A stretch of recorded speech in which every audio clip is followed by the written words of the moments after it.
podia ter sido saqueado no deserto. Podiam ter levado meus filhos, podiam ter me matado, tirado os meus rebanhos. Mas isso não aconteceu porque havia uma cobertura do Deus do meu pai.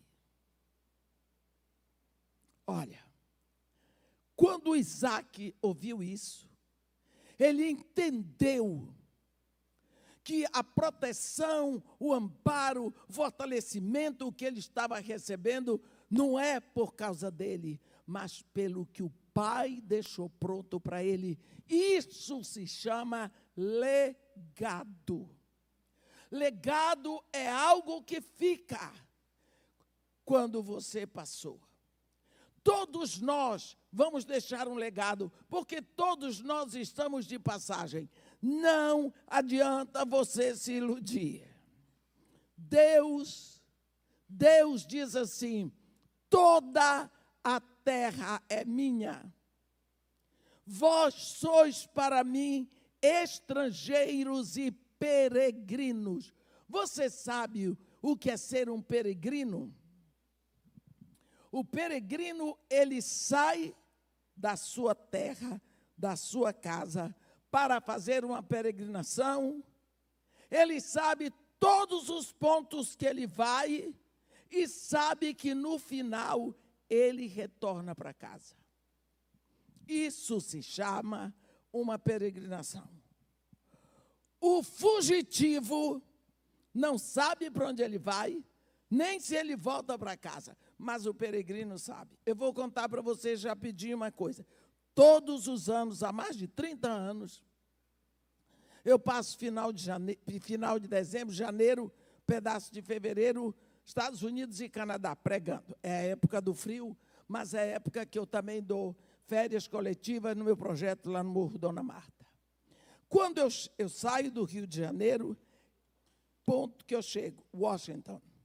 Lá, a pastora que faz a minha agenda nos Estados Unidos, ela vai me buscar e ela chega com um bloco, uma pasta dessa altura, passagens, programa de viagem, tudo, endereço de pastores, temas de mensagem, igrejas que eu vou, passagens de um lugar para outro, todas as passagens de avião que eu vou fazer de um lugar para o outro já estão ali. Dessa altura, eu pego aquilo, oro e começo. Vai na primeira cidade, liga para o pastor, vai para outra e vai. Tem lugares que eu vou, prego de manhã, tomo avião de tarde para pregar à noite. Eu vou assim. Quando chega, logicamente, na última semana eu estou fazendo a contagem regressiva, louca para chegar em casa. Louca para chegar em casa. Quando chega a última igreja, que eu vou para o aeroporto, eu sento naquela cadeira do aeroporto, eu choro de alegria, porque eu fiz o trabalho e eu estou voltando para casa. Eu sempre tenho o hábito de dizer: Senhor, se eu fosse a um jardim e colhesse uma rosa em cada igreja, eu lhe entrego aqui o ramalhete, é seu. Quando eu chego em casa, eu moro no Rio de Janeiro, 40 graus, apartamento fechado, quente, empoeirado, geladeira só tem água. Eu deito naquele sofá na sala e choro de alegria, porque eu cheguei em casa. Não tem um lugar. Eu fiquei em hotel, eu fiquei em casas maravilhosas, mas o melhor lugar é a casa. O melhor lugar é a casa. Este é o plano de um peregrino. O peregrino tem seu mapa de viagem. Ele vai e ele chega de volta no ponto que ele começou. Deus diz: vós sois para mim estrangeiros e peregrinos. Você saiu da sua casa lá em Deus. Ele trouxe você no ventre de uma mulher aqui. Começa a sua peregrinação. Você vai aprender a andar, a falar, você vai aprender muitas coisas, você está caminhando de volta para Ele, você está indo de volta para casa. Você não sabe quantos dias Ele marcou para você aqui nessa terra, mas você vai voltar. E você vai voltar com a bagagem que você pode carregar para lá. Isso é ser peregrino. Isaac, ele peregrinou no deserto, no meio da dificuldade, da sequidão, do perigo, da ameaça de ser saqueado. Agora, quando ele enfim chega em Berseba, Deus diz para ele: ei, Isaac, fui eu que te guardei. Fui eu, por causa do teu pai. Abraão já tinha morrido, mas a oração que ele fez por aquele filho, ele fez a um Deus que não morre. Abraão já tinha morrido, mas ele serviu na terra a um Deus que não morre. Então, qual foi o legado que Abraão deixou para o seu filho? O legado que ele deixou foi o que ele fez para Deus. Olhe bem, nós temos sempre muita preocupação em preparar os nossos filhos, em deixar alguma coisa para eles e está certo. Se for possível, vamos deixar apartamento, casa, carro, aplicação no mercado financeiro. Mas vou dizer uma coisa para você: uma guerra acaba com isso tudo, uma doença acaba com isso tudo, mas a única coisa que vai ficar para os nossos filhos é aquilo que está nas mãos de Deus. Será que nós estamos nos preocupando com o legado que vamos deixar? Porque se nós estamos aqui numa caminhada, numa peregrinação, numa passagem, isso é certo, nós vamos deixando um rastro. Precisamos ver se nós estamos deixando marcas ou se nós estamos deixando manchas. Porque às vezes nós não olhamos para ver as marcas que deixamos ou as manchas. Eu morei no Iraque 3 anos e meio. E a grande diversão de lá era ir ver o desfile da Polícia Montada do Kuwait. Porque o Iraque e o Kuwait, assim, é como Recife e Olinda. Só que tem a fronteira. O Kuwait é emirado. E por isso ele não tem exército. Mas ele tem a polícia montada. O Kuwait é um principado tão rico, que quando nasce um kuwaitiano, ele já está rico. Por isso ele não pode casar com mulher estrangeira. Kuwaitiano nenhum pode casar com mulher estrangeira, porque ele perde tudo. O resultado é que a polícia montada do Kuwait são os homens que montam naqueles cavalos, são os sheiks. Os cavalos são enormes, cavalos árabes maravilhosos, grandes, altos. Os arreios são de ouro. É uma coisa linda. E eu ficava olhando aqueles cavalos, eles são treinados, eles são elegantes, eles têm porte, eles marcham no ritmo. Um espetáculo. Não dá para olhar para os sheiks, porque o cavalo rouba a cena de tão lindo. Mas eu me lembro, lá vai aquele cavalo, imponente, grande, forte, parece até que é perfumado. De tão lindo, tão rico, mas impetuoso assim ele vai. E ele marcha, e ele é elegante, e ele vai. mas de vez em quando ele solta o excremento dele. E o cavalo que vem atrás também não olha para o excremento, ele olha para o que está na frente. E ele vai pisando o excremento do outro, daqui a pouco o caminho está todo sujo. Tem pessoas assim, que eles passam pela vida imponentes, garbosos, poderosos, ricos, cheios de títulos e de roupas caríssimas, comendo só filé mignon e deixa o mau cheiro para quem vem atrás. Faço o que eu quero. Ninguém manda em mim. Eu sou o homem. E deixa a sujeira para quem vem atrás. Sua família. Porque normalmente tem 1, 2, 3 famílias. Ele olha para frente, deixa a sujeira para trás, e quem vem atrás dele é que sofre um mau cheiro. Por quê? Cada um tem o seu legado para deixar. O que será que nós queremos deixar para aqueles que virão depois de nós? O que deixaremos para aqueles que virão atrás de nós?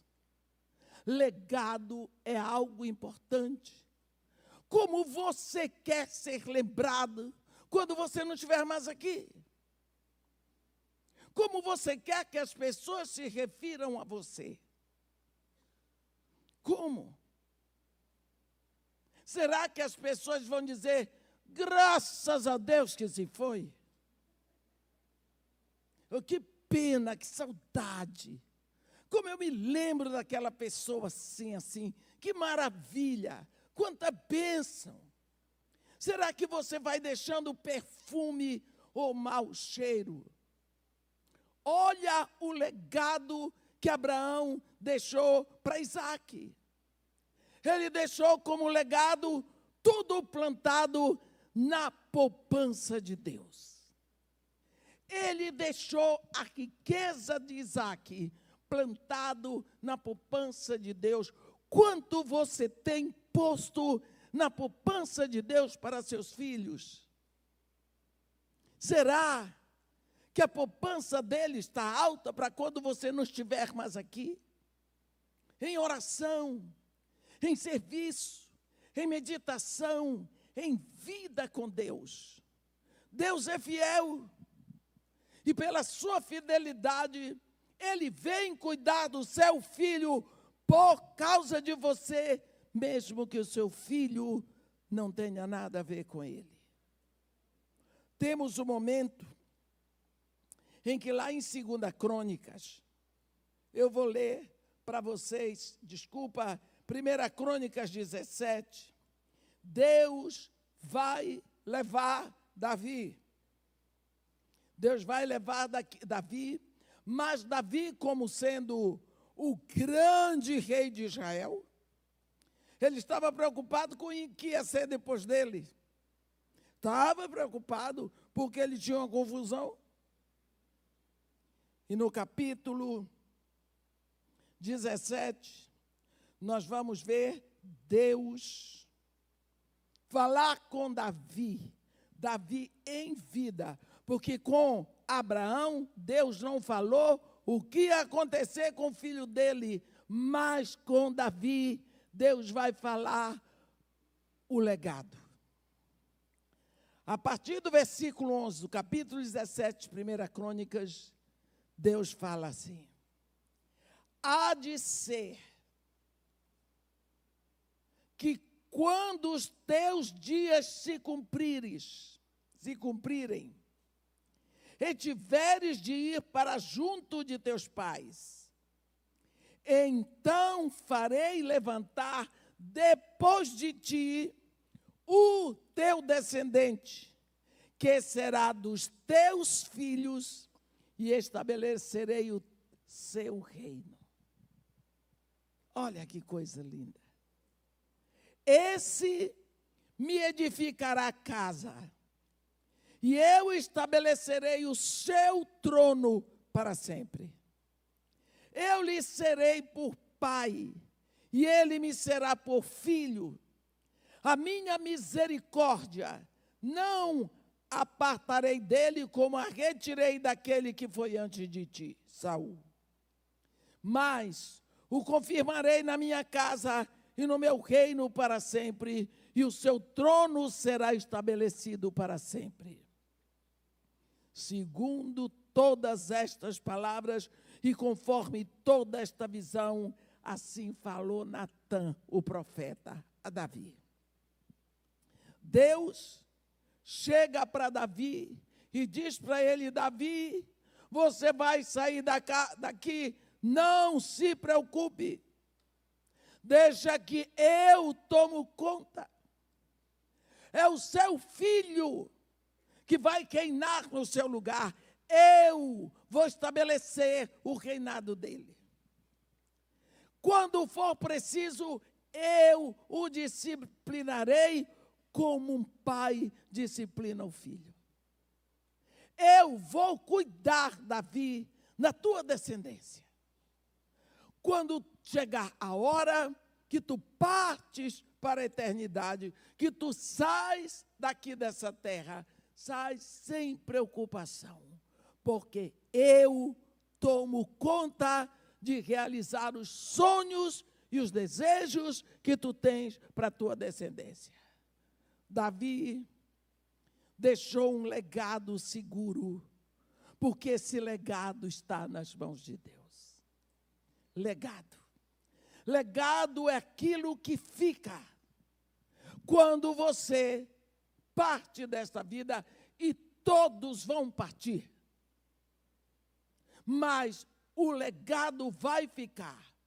Aquilo que você fez e aquilo que você deixou de fazer vai afetar principalmente as pessoas que mais lhe amaram. E as pessoas que mais você quis amar vão ser afetadas pelo legado que você vai deixar.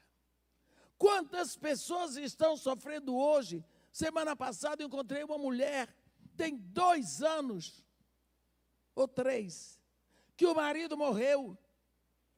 Agora ela está afetada, porque o marido foi fiador de alguém e ficou conta para ela pagar mais de 700 mil reais. Foi o que ele deixou de herança. Deixou. Você tem que pensar que você não sabe o dia que vai sair daqui, mas você sabe que vai sair. E tem que fazer as coisas de acordo com a vontade de Deus, que o primeiro que proíbe você e qualquer um de ser fiador é Deus. Não te ponhas por fiador de ninguém, Deus diz. Então, ele se colocou por fiador. Nessa hora, a lei não pediu para a esposa assinar. Ele também não contou para a mulher porque o amigo ia pagar. E agora que ele já está enterrado, chega a conta para a mão dela. E ela pode perder até a casa que mora, por causa do legado que o marido deixou. Um legado chamado idiotice e crueldade. Nós precisamos saber que legado é aquilo que fica e que direciona o pensamento de todas as pessoas a nosso respeito. De que forma você está conduzindo a sua vida para deixar um legado que glorifique a Deus. Por boca do profeta Jeremias, Deus diz assim: ponde-vos à margem do caminho e vede. Perguntai pelas veredas antigas, qual é o bom caminho? Andai nele e achareis descansos para as vossas almas. Ponde-vos à margem do caminho e fede. Significa para pensar. Se essa conjuntura que você está vivendo vale a pena. Se todo esse modernismo, se toda esta invasão da tecnologia na sua vida é boa. E até que ponto ela pode ser frutífera e até que ponto ela pode ser perniciosa. Ponde-vos à margem do caminho. Perguntai pelas veredas antigas. Pense como era a sua vida antes. Faça uma comparação com o dia de hoje. E não fique maravilhado se você se assustar. Escolha o caminho bom e você vai viver melhor. Existem pessoas que estão bebendo da água do modernismo, água deste momento, estão ficando cada vez mais envenenadas. Nós lembramos de quando surgiu o iluminismo na Europa. Quando eu fui para a faculdade, a primeira faculdade que eu fiz foi filosofia. Eu era louca pelo iluminismo. Eu achava uma maravilha, estudei todos os filósofos iluministas. Achava uma maravilha. Penso, logo existo. Idiota. Você sabe o que o iluminismo estava preparando hoje? Hoje. O que vem pelo iluminismo? A liberação. Por que eu tenho que aceitar o seu conselho? Se você é igual a mim, você pensa, eu também penso, você é inteligente, eu também sou, você tem vontade, eu também tenho, então por que eu tenho que seguir a sua cabeça? Eu sou independente, eu sou inteligente, é isso que está sendo ensinado nos púlpitos. Eu tenho que me valorizar, eu. Entenderam? E por que é que eu tenho que obedecer? Se eu tenho a minha inteligência, os meus juízos, que formam um raciocínio, eu sou um ser racional, por que é que eu tenho que aceitar a ordem dos outros? Não vou obedecer, porque quem obedece é escravo, isso é o que eles acham. Isso vem do iluminismo filosófico. O que produziu essa raça de pessoas hoje que não precisam pensar, não precisam obedecer, não tem mais nada para fazer até o ponto de acabarem com a vida. Estive mês passado no Japão pregando, tomando conhecimento das coisas lá, como está a igreja, e fiquei impressionada de ver o trabalho dos meus irmãos lá. Contra essa situação no Japão, é o país que tem 1% de cristãos na sua população. 1%. 99% perdido, 1%. Nesse 1% estão incluídos católicos, evangélicos, mórmons, testemunha de Jeová e espírita. Isso tudo eles contam como cristão. Resultado, o esporte do Japão é o suicídio. Os jovens vão para o Monte Fuji, que eles chamam Fuji-san, quer dizer Deus Fuji. Fazem a sua festa dentro de um carro bem bonito. E ali mesmo eles fecham tudo e soltam o gás. E morrem. Que morte maravilhosa. Ou então se joga na frente do trem-bala. As pessoas sobem o Fuji para morrer lá em cima. O maior índice de suicídio do mundo e o menor índice de natalidade. Quando você olha para o Japão, você vê a tecnologia dominante. Progresso, Sim, meus irmãos, que coisa linda. Que povo bem educado. Que maravilha. Cadê Deus? Cadê a esperança? Cadê a alegria? Cadê o sentido da vida? Não tem. O que é que eles deixam como legado? Nada. Dor. Dor. É o que eles deixam para a história que ficou. Por quê? Não se preocupam com o que vai ficar. Não precisam pensar. Além da tecnologia, além do computador, eles não precisam pensar. Porque o computador pensa para eles. A matemática resolve.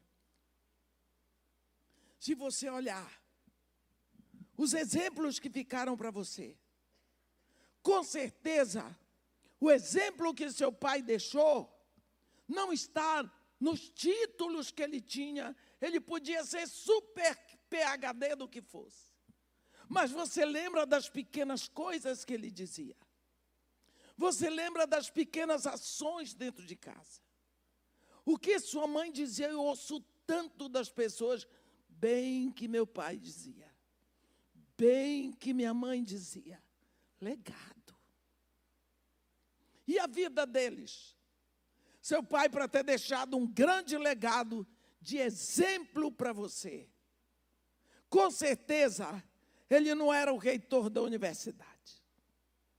Ele pode ter sido um homem pobre em culto, mas a qualidade de vida dele, o exemplo dele, porque as palavras movem, mas o exemplo arrasta. Olhe aqui, olhe o legado de Davi. Deus dizendo para ele, Davi, vai em paz, porque eu assumo o comando da tua descendência. Por quê? Porque tu viveste aqui na terra segundo o meu coração. Olha, Davi era um homem pecador, como qualquer um de nós. Mas ele deixou um legado, pelo que ele foi com Deus. Abraão era um pecador, que deixou um legado, pelo que ele foi com Deus. Quando nós falamos de legado, gosto de lembrar do que Jesus deixou para nós como legado. Quando no capítulo 14 de João, no versículo 27, ele diz assim, deixo-vos a paz. A minha paz vos dou. Não vou lá dou como o mundo vos dá. Não se turbe o vosso coração, nem se atemorize. Você já observou que Jesus Cristo diz assim, deixo-vos a paz. Deixo, não vou levar comigo. A minha eu deixo. Mas você tem que observar que a paz que eu deixo é a minha, não é a paz do mundo. Por quê? Os homens fazem guerra para obter paz. Eles vão, eles invadem nações, eles matam pessoas, eles destroem povos, eles fabricam viúvas e órfãos e muita dor e muita fome e muito derramamento de sangue em busca da paz. Cadê a paz? Não tem paz. Não tem paz. A preço de quê? Para quê? Os homens se sentam nos seus sofás e planejam uma guerra, mas eles não vão lá. Eles não vão lá. Jesus Cristo deixa a paz dele. E ele diz, não é a paz como o mundo faz, mas é a minha paz. Eu vou lá e derramo o meu sangue. Pronto. É o meu que é derramado. Então você vê que a paz é um legado de Jesus que ele deixou. Que paz é essa? No dia em que Eva foi tentada e caiu, Adão caiu, houve o grande rompimento do homem com Deus. O homem se torna inimigo de Deus. Ele trai a Deus. Por isso que Deus diz para Adão: por tua causa, amaldiçoada é toda a terra. Não se luta, meu irmão. Todos os animais estão sob maldição. Todos os vegetais estão sob maldição. Todos os minerais, toda a terra ficou sob maldição, porque a terra é do homem. Pronto. Por isso a Bíblia diz que a natureza geme pela manifestação dos filhos de Deus. Porque a natureza, você viu o que está acontecendo com os animais? E com as florestas, os vegetais. Tudo esperando que se conclua essa redenção. Jesus Cristo vem exatamente para reestabelecer a ligação entre o homem e Deus. Sabe por quê? Quando Adão estava no Éden, a Bíblia diz que todos os dias, pela viração do dia, Deus vinha estar com Adão e Eva. Pensa nisso. Pensa o que é isso. Aquele casal se deleitando na presença de Deus. Eles se deleitavam. E quando Deus ia embora, a vida deles era uma contínua expectativa pela próxima visita. Só que eles estavam nus. Deus os criou nus. Eles não viam nada de pecaminoso. Eles não viam nada de feio. A criação de Deus é toda linda. Mas quando eles ouviram a voz do diabo e eles obedeceram, Eva tomou o fruto, o comeu e deu para o marido. Eva foi tentada. Adão não foi. Adão pecou de cara limpa.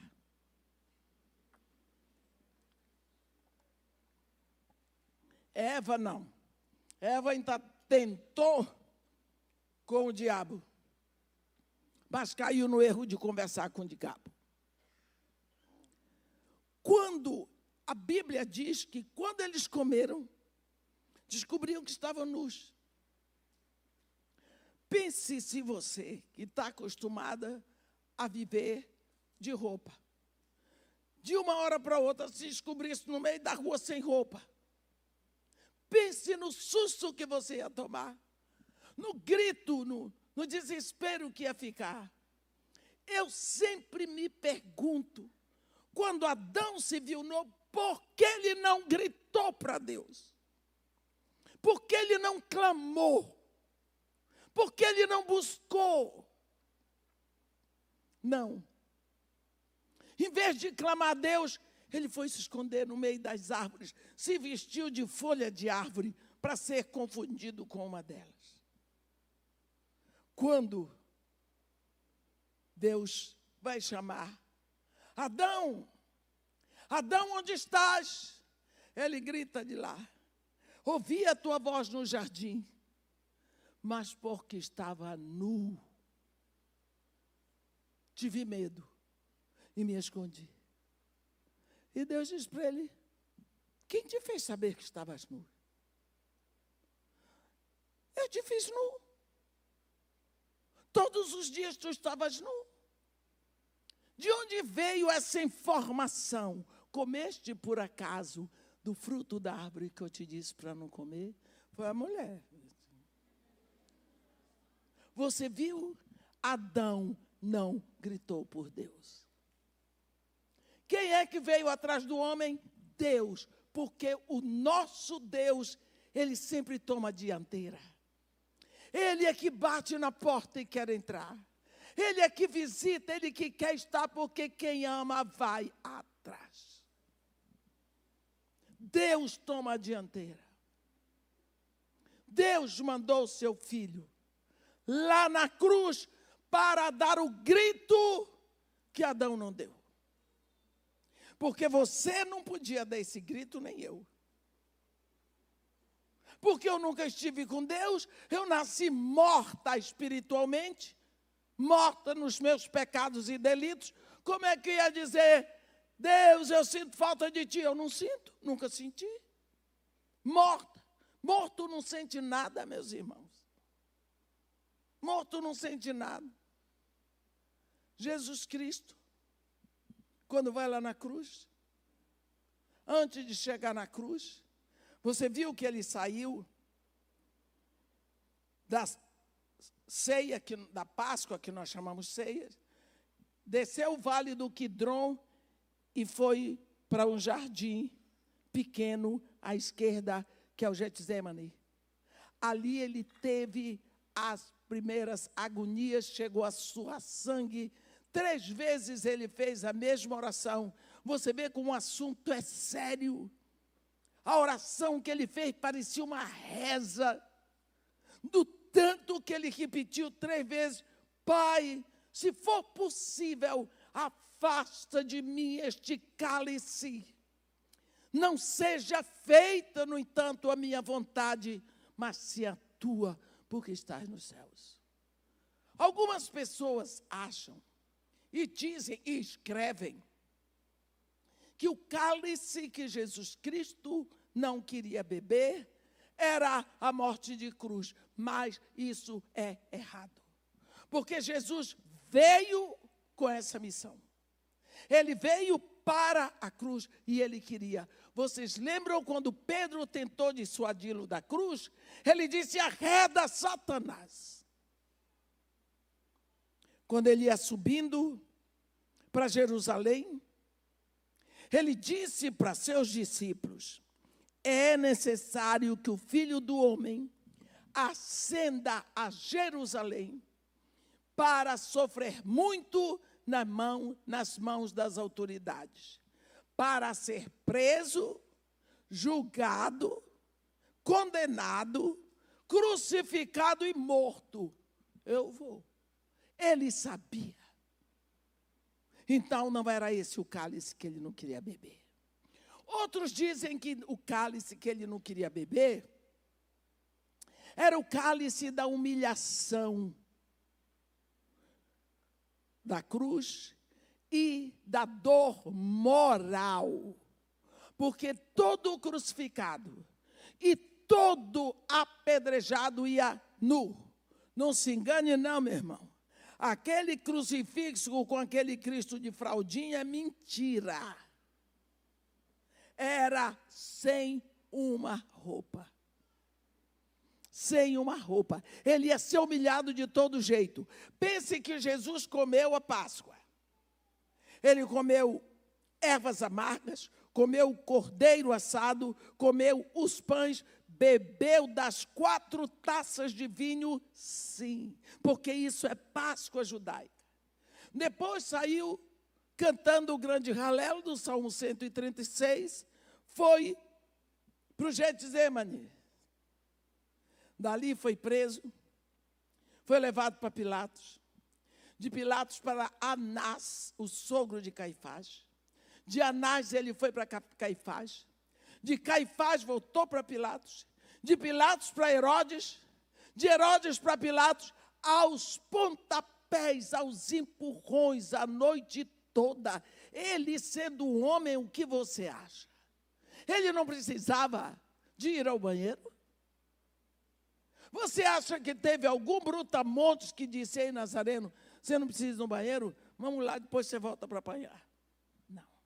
Ele tinha que fazer tudo em público para provar que ele não era filho de Deus. E foi assim que quando tiraram a roupa dele para botar na cruz, ele era uma pústula de sangue e de mau cheiro. Porque esse era o papel deles, era humilhá-lo até o fim.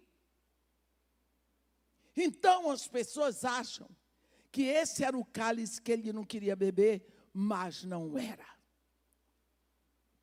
Se você olhar para o início da narrativa de Gênesis, a Bíblia diz assim: no princípio, criou Deus os céus e a terra.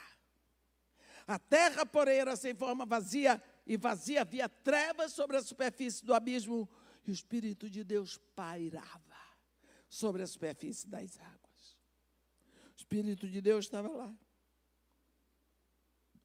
E Deus diz: haja luz, e houve luz. Segundo a ordem de Deus, haja separação entre luz e trevas. Olhe esta palavra. Haja separação entre luz e trevas. Deus ordenou, jamais haverá comunhão entre luz e trevas. Jamais. Guarde essa palavra. Quando Jesus está na cruz, ele falou 7 vezes. Isso é chamado 7 gritos da cruz, ou as 7 palavras da cruz. A primeira palavra que ele disse foi: Pai, perdoa-lhes, eles não sabem o que fazem. A última foi: Pai, nas tuas mãos eu entrego o meu espírito. Jesus Cristo na cruz estava o tempo todo de frente para o Pai, ele olhando para o Pai, ele vendo o Pai. Mas a Bíblia diz, 1 de João 1:5, Deus é luz, e nele não há treva alguma. Deus é luz, e nele não há treva alguma. Jesus Cristo está na cruz, diante do Pai, mas vai chegar a hora em que ele vai tomar o cálice. Ele vai se transformar voluntariamente numa pústula de pecado. Ele vai se transformar num assassino, ladrão, pedófilo, roubador, tudo. Toda maldição que está na humanidade, ele toma sobre si.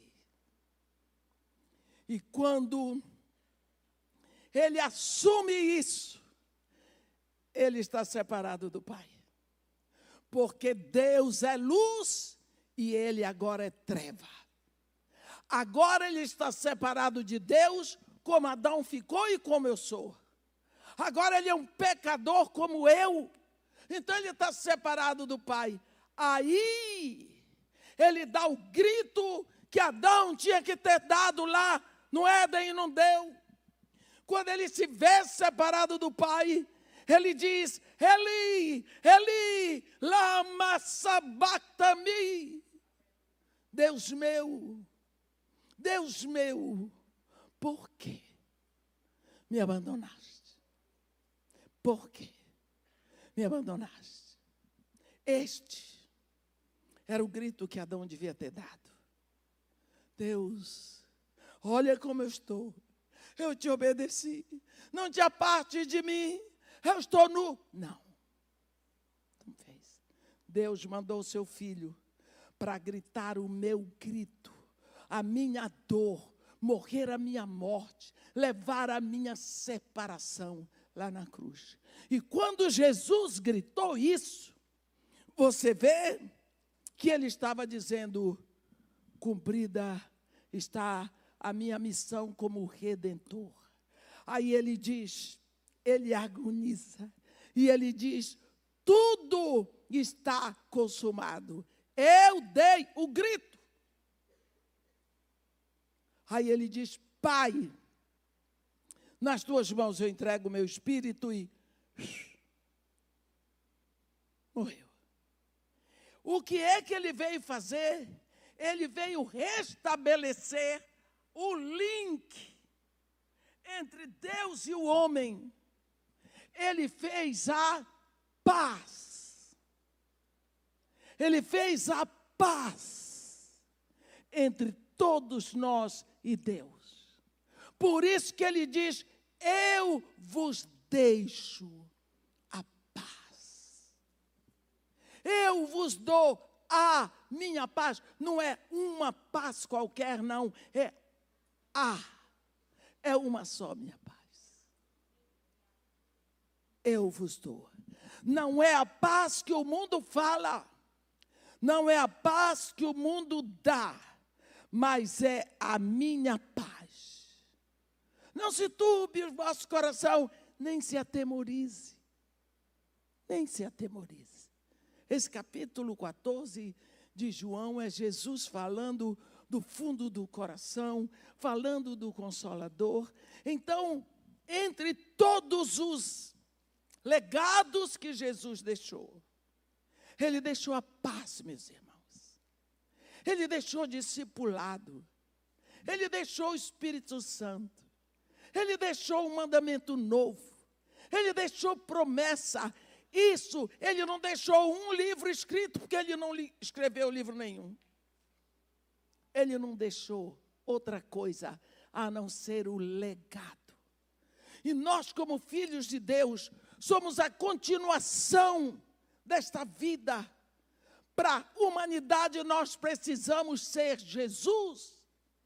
É preciso que as pessoas olhem para nós e vejam em nós filhos de Deus. Que legado nós estamos deixando para os nossos filhos, para a nossa família, porque nós estamos de passagem. Até quando a gente é jovem, nunca pensa que vai morrer, pensa que quem morre é velho. Não precisa ficar velho para morrer. Eu já enterrei tanto jovem, tanta criança. Mas nós sempre pensamos, deixa para mais tarde. Quem lhe disse? Quem sabe do tempo é Deus. Nós precisamos nos preocupar. Que legado nós estamos deixando para aqueles que vêm depois? Como eles vão lembrar de nós? É preciso que saibamos que nós carregamos um nome. E o nosso nome é Filho de Deus. Então é melhor nós pensarmos na qualidade de vida que nós estamos levando. E nós pensarmos na responsabilidade do nosso chamado como Filho de Deus. Porque a quem muito foi dado, muito lhe será requerido. A minha paz vos dou. Não vou lá dou como o mundo vos dá. É a minha paz. Você vê que legado é algo muito importante. Portanto, é melhor começarmos a pensar o que vai ser da minha memória quando eu não estiver mais aqui. Será que eu vou deixando manchas ou marcas? Amém. Que Deus nos abençoe e nos guarde. Que faça resplandecer seu rosto sobre nós e tenha misericórdia de todos nós. Amém.